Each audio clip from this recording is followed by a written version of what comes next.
पवित्र शास्त्राचे वाचन करण्यापूर्वीची प्रार्थना. हे देवा, तुझा शब्द वाचत असताना मला तुझी ओळख होऊ दे. तुझे प्रेम व तुझे स्मरण रोजच्या जीवनात होण्यासाठी तू मला मदत कर. तुझा पवित्र शब्द माझ्या जीवनात कशाप्रकारे मी लागू करावा याची समज दे. हे पवित्र आत्म्या, माझ्यातील अज्ञान दूर कर. माझ्या कुटुंबात आणि या जगात हा पवित्र शब्द वाचत असताना तुझ्याविषयी व इतरांविषयी माझ्या हृदयात प्रेम प्रज्वलित कर. आमेन. गुरुवार, तारीख 30 एप्रिल. पहिले वाचन प्रेषितांची कृत्ये, अध्याय 13, ओवी 13 ते 25. पौल आणि त्याच्या सोबतीचे लोक पफेहून तारवातून पंफुल्यातील पिग्रा येथे गेले आणि योहान त्यांना सोडून येरुसलेमेत परत गेला. नंतर ते पिग्रा येथून निघून फिरत फिरत पिसिदियातील अंत्योखिया येथे पोहोचले आणि शब्बात दिवशी सभास्थानात जाऊन बसले.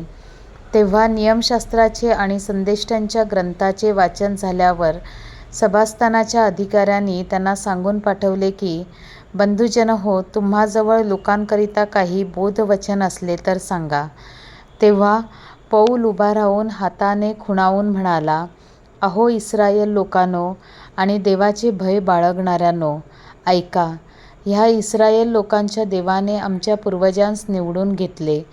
ते लोक मिसर देशात उपरे असता त्यांचा उत्कर्ष केला आणि पराक्रमी बाहूने त्यांना तेथून काढले. पुढे सुमारे 40 वर्षेपर्यंत ते रानात असता त्याने त्यांचे गैरवर्तन सहन केले. नंतर त्याने कनान देशातील 7 राष्ट्रांचा विध्वंस करून तेथील भूमी त्यांना सुमारे 450 वर्षापर्यंत वतन अशी दिली. त्यानंतर त्याने शमूवेल संदेष्टापर्यंत त्यांना न्यायाधीश नेमून दिले. मग त्यांनी राजा मागितला.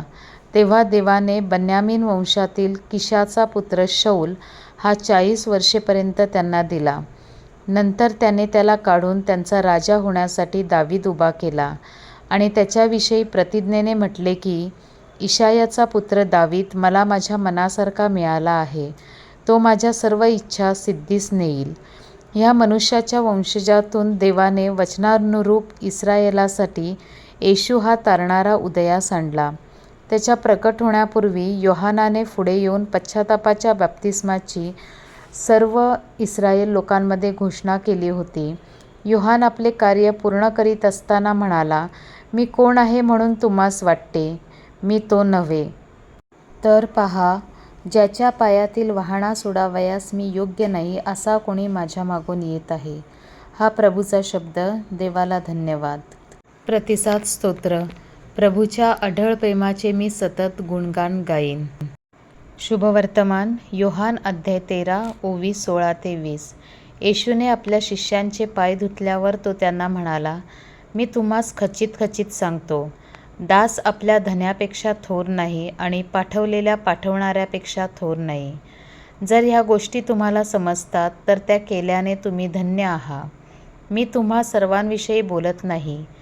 जे मी निवडले ते मला माहीत आहेत. तरी ज्याने माझे अन्न खाल्ले त्यानेही माझ्यावर लाथ उगारली आहे. हा शास्त्रलेख पूर्ण झाला पाहिजे. हे मी तुम्हाला आता म्हणजे हे घडण्यापूर्वी सांगतो, ह्यासाठी की जेव्हा हे घडेल तेव्हा तुम्ही विश्वास ठेवावा की तो आहे.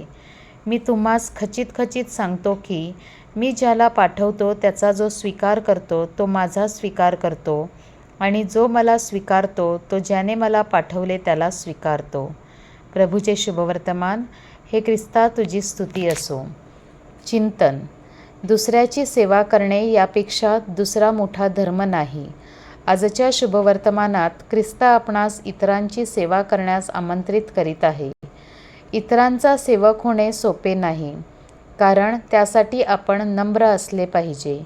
सेवा करणे हा एक आशीर्वाद आहे आणि इतरांची सेवा करण्यासाठी आपल्याकडे येशूसारखे प्रेमळ अंतःकरण असणे गरजेचे आहे. प्रभू येशूने फक्त प्रवचन दिले नाही, तर त्याने प्रत्यक्ष कृती करून आपल्या शिष्यांना सांगितले, तुम्हीही असेच करा. जीवनात एखादी व्यक्ती नम्र होते तितकीच ती थोर बनत असते. ख्रिस्ताच्या आदर्शाप्रमाणे इतरांची सेवा करण्यासाठी आपणास शक्ती मिळावी म्हणून आपण प्रार्थना करूया.